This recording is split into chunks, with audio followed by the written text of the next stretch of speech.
Class 9th Hindi चौथे unit से है। 4.2 तक हो चुका है इसका क्वेश्चन आंसर। अब 4.3 नंदिया नरवा माँ तौरत है, एक छत्तीसगढ़ी पाठ है। तो सबसे पहले कविता का भावार्थ करेंगे।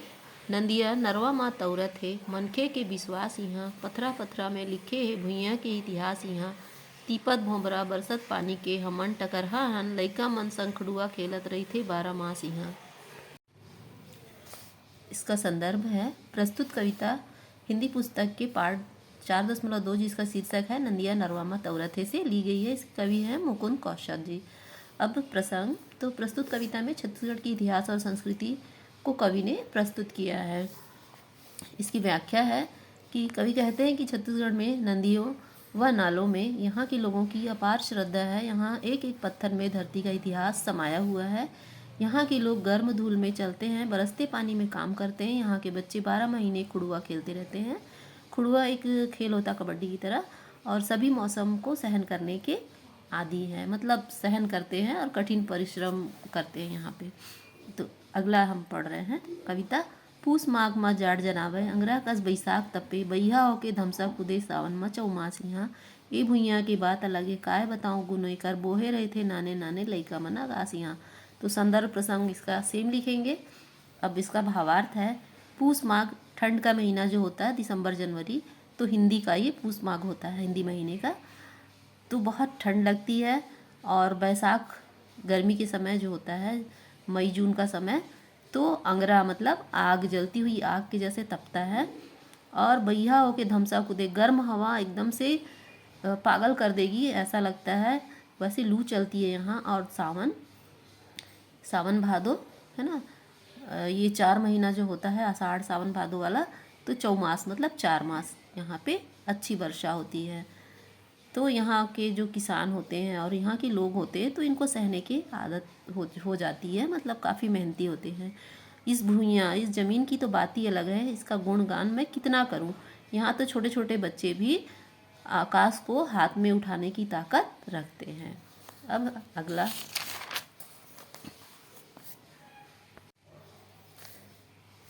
हाँ इसका हम कर लिए हैं। ये है, पीरा फीजे जिन गानी के, घुर घपटे अंधियारी माँ, हितवाई के दिया करथे अंतसमा प्रकाश यहाँ।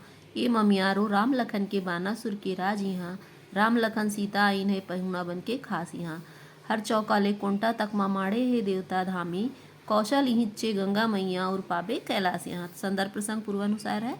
तो इसका अर्थ है कि पीरा फीजे जिन गानी के, घुर घपटे अंधियारी, यहाँ के लोगों का जो है ना, बहुत ही अच्छे होते हैं, है ना। लोगों को जो उपकार करने की जो भावना होती है इनमें बहुत अच्छी होती है, लेकिन इनका भविष्य है जो अंधकारमय है।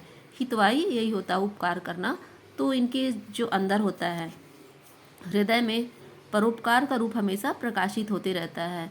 ये ममियारो राम लखन का मामा का घर है यहाँ, और बाणासुर यहाँ राज करता था। इस धरती की बात की अलग ही है ना। और राम लखन सीता, राम लक्ष्मण और सीता यहाँ पर जब 14 वर्ष का वनवास में थे तो खास मेहमान बनकर यहाँ पर आए थे। और यहाँ तो हर घर घर में देवता का निवास स्थान होता है। यहीं पे कौशल है, कैलाश पर्वत है, गंगा मैया यहीं है, और यहीं पर महादेव का वास है। अब प्रश्नों के उत्तर हम करते हैं।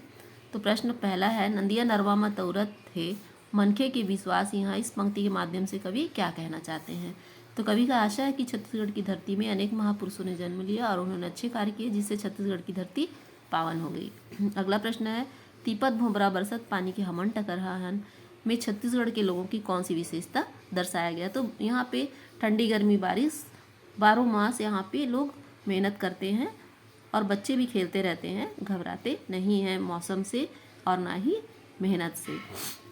लइका मन आगास ला बोहे रहे थे, का मतलब, इसका तात्पर्य है कि छोटे बच्चे भी हर स्थिति को सामंजस्य बनाने की क्षमता रखते हैं। अगला है, कवि हर छत्तीसगढ़ ला राम लखन के ममियारो कौन आधार्मिक है। तो यहाँ चंदखुरी में माता कौशल्या का मंदिर बना है, मतलब इतिहास बताता है कि यहाँ राम लक्ष्मण के मामा का घर है।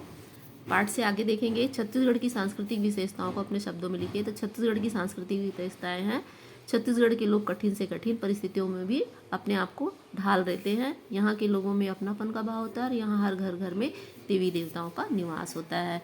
अगला, छत्तीसगढ़ में कुछ ऐसे स्थल हैं जो देव स्थल के रूप में जाने जाते हैं, तो आपके गांव का बताना है। आप अपने गांव का लिख सकते हैं। तो मैं बता रही हूँ कि हमारे गांव में हाथी और घोड़े की पूजा होती है, जो ग्राम देवता के रूप में होती है, ग्राम रक्षक के रूप में, और यह गांव के अंतिम सिरे पे होता है, जहाँ शादी ब्याह के अवसर के अक्सर लोग जाते हैं, वहाँ से बारात प्रस्थान होता है। कुछ पारंपरिक खेलों की जानकारी है अगला प्रश्न में। तो कबड्डी पारंपरिक खेल है, खिलाड़ी होते हैं 7 और +2 अलग से रखते हैं। खो खो, इसमें भी 9 खिलाड़ी होते हैं, +2 अलग से रखा जाता है। और गिल्ली डंडा, तो गिल्ली डंडा में भी 2 खिलाड़ी होते हैं, 2 से 4 6 जितने भी हो सके। तो ये पाठ हमारा समाप्त हुआ। और पाठ कैसा लगा, इसका प्रश्न उत्तर आप लोग अपने हिसाब से भी लिख सकते हैं। ये सुविधा के अनुसार मैंने लिखा है।